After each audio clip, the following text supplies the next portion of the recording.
주말 편안하게 쉬고 계시죠? 부동산 전문하는 남자 골든마우스 인사드립니다. 오늘 같은 경우는 전체적인 추세가 지금 어떤지 여러분들한테 투자 심리와 더불어 좀 말씀드려보면서 여러분들한테 잠시나마 이야기 나누고 싶어서 찾아왔습니다. 제가 이 말씀 드리는 게 보통 우리나라 부동산 통계 자료를 보면 한국감정원, 부동산 KB부동산, 그 다음에 부동산 124 이렇게 많이 보게 되는데요.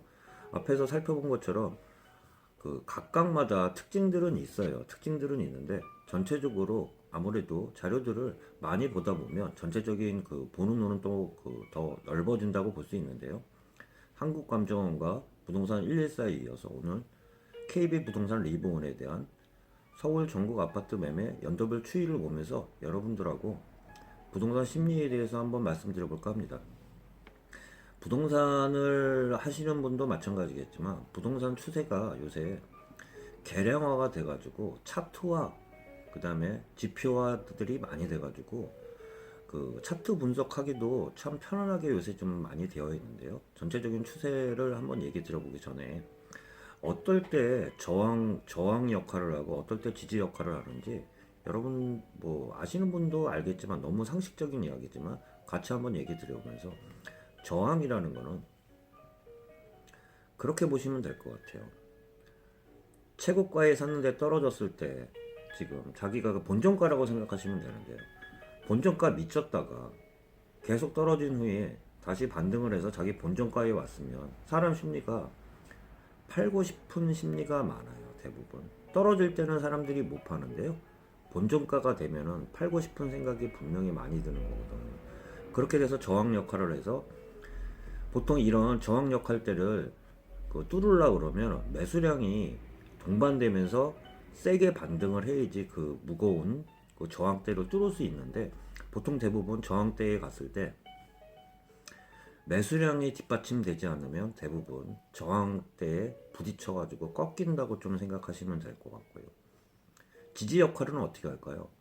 바닥인지 알고 두툼하게 지금 바닥잡기라고 해가지고 바닥잡기로 들어가는 매수량이 있을 거 아니에요. 보통 한 번 산 다음에 보통 바닥잡기를 한 번에 하는 게 아니라 원바닥, 투바닥, 쓰리바닥 그리면서 바닥을 잡는데요.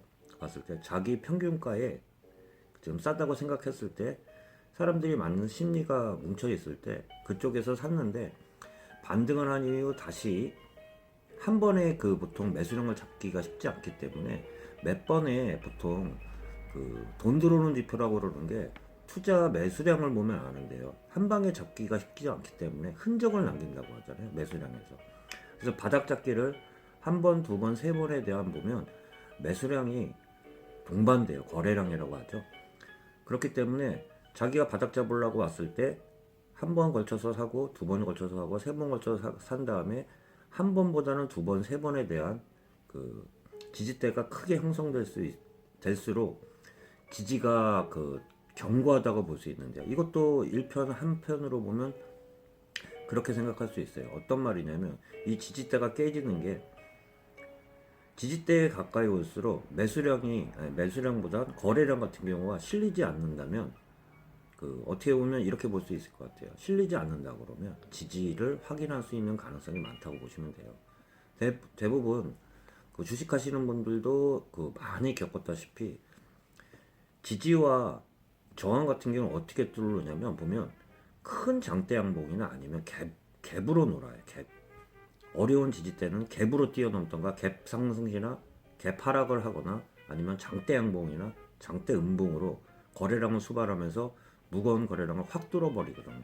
그런 사람 심리가 어떻게 되냐면 내가 지지라고 생각했는데 순식간에 확 뚫어버리면 처음에 찔찔찔찔 거리면서 본전가에 오면 팔고 싶은 생각이 많다가 장대 양봉이나 갭으로 갑자기 확 뛰어넣어버리면 안심하면서 이게 아닌가? 내가 좀 더 버텨도 되나? 이런 심리가 분명히 깔려있기 때문에 팔라고 마음먹었다 하도 아까 말한 갭 상승이나 큰 장대 양봉이 형성되면서 거래량을 수반해서 뚫어버리면 이게 아닌가 보다 좀 더 참아야 되겠다 이렇게 심리가 많이 바뀌게 되는 거예요. 지지대라는 게 무너지는 이유 중에 뭐냐면 이건 분명한 그 아까 말한 지지대라 역할을 할 거라고 내가 형성되어 있는 그 큰 지지대가 있는데 이 순간이 아까 이건 반대로 생각하시면 돼요. 거래량을 수반해서 장대 음봉으로 확 쳐버리면 순간적으로 이게 아닌가?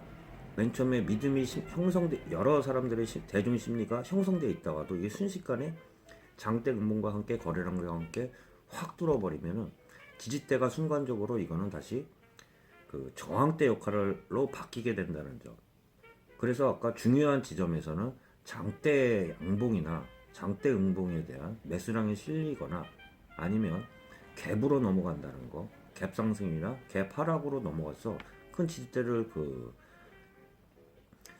중요한 지지대를 그 형성한다고 얘기 드렸는데요.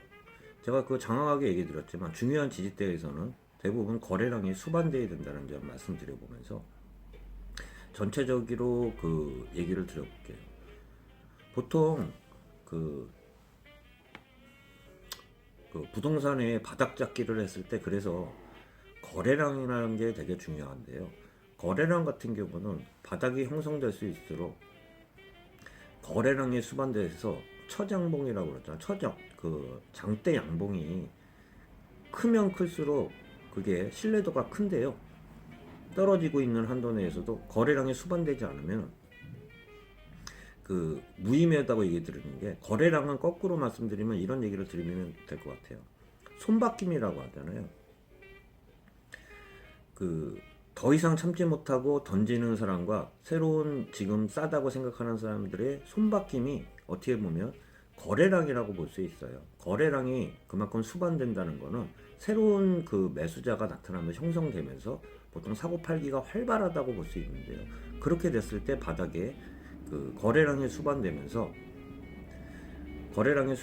장대 양봉과 함께 큰 장대 양봉을 그 첫 양봉이라고 보통 하죠. 첫 양봉이 그 솟았을 때 그 크기에 대한 신뢰도는 크기와 비례된다는 말씀 드려보면서 그 오늘은 아까 그 KB 그 거래 그 연도별 추이를 말씀드리려고 그랬는데 투자 심리를 먼저 많이 얘기를 하게 되는데요. 오늘 마저 그냥 투자 심리에 대해서 말씀드려볼까 합니다. 그럼 거꾸로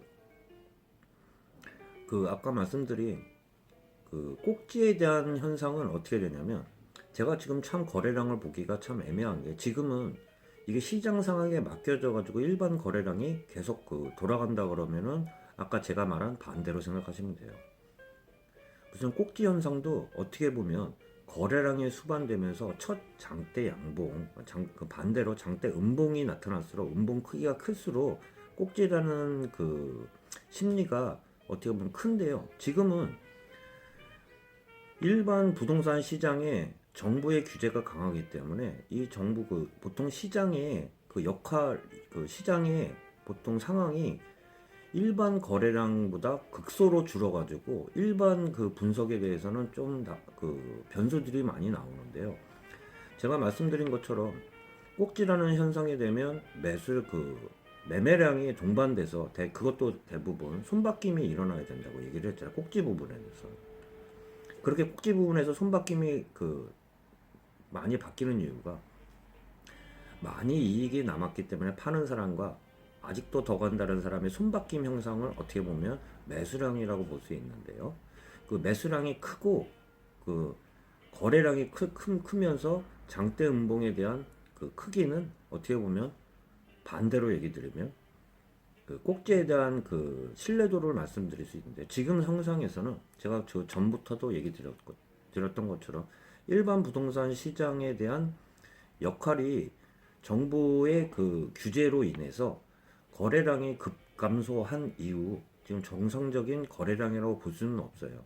이렇게 하면서 실질적으로 그 첫 꼭지나 그 다음에 바닥이나 거래량이 크게 형성된 다음에는 대부분 거래량이 많지는 않아요. 봤을 때 극소로 줄면서 심리들이 쫓기게 되는 건데요. 어떻게 보면 반대로 지금 몇 년 동안 그 전체적으로 말씀드려 보면 2007년, 2008년 부동산 전체적으로 봤을 때 그 꼭지를 친 이후 계속 그 조정을 받은 이후 2012년까지 하락을 했는데요.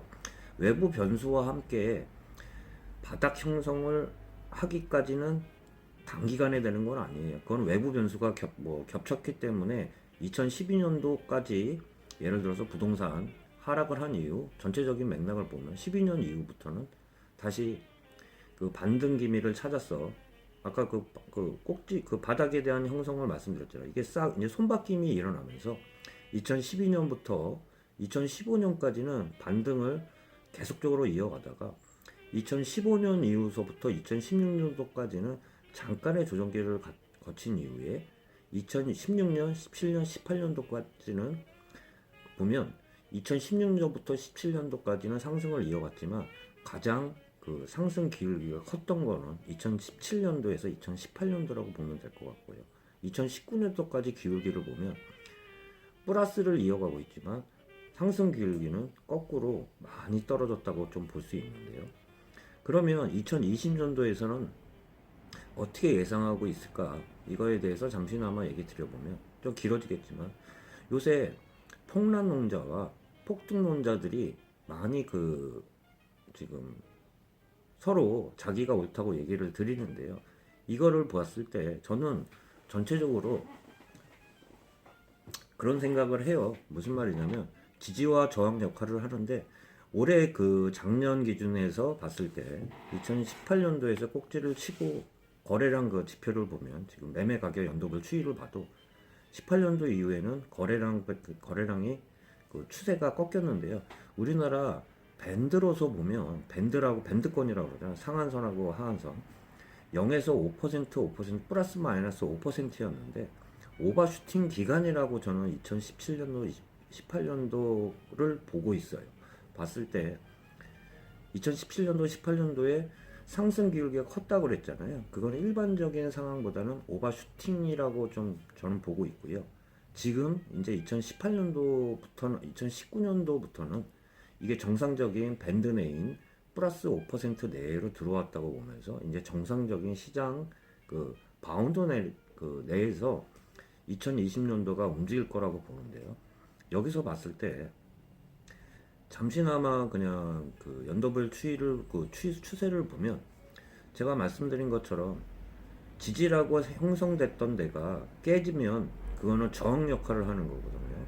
저항 역할을 하는데 실질적인 그 추세를 보면 지금 저항 역할을 하는 데를 그 올해 지금 2019년도 보면은 그 꺾여 있는 상태인데 거꾸로 저항 역할을 하는 게 지금 그 지지 역할을 했던 게 깨졌기 때문에 다시 그게 그 저항 역할을 하는데 저항 역할을 한 방에 뚫지 못하면 다시 그 떨어진다는 생각을 하시게 된다면 지금 그렇게 된다 그러면 아까 말한 것처럼 심리적인 중요한 선은 매매량이 동반되면서 다시 뚫거나 갭을 일으켜야 되는데 그렇게 되려고 그러면 지금 현재 2020년도에 전체적인 부동산 정책으로 봤을 때는 쉽지 않을 것 같아요. 제가 봤을 때.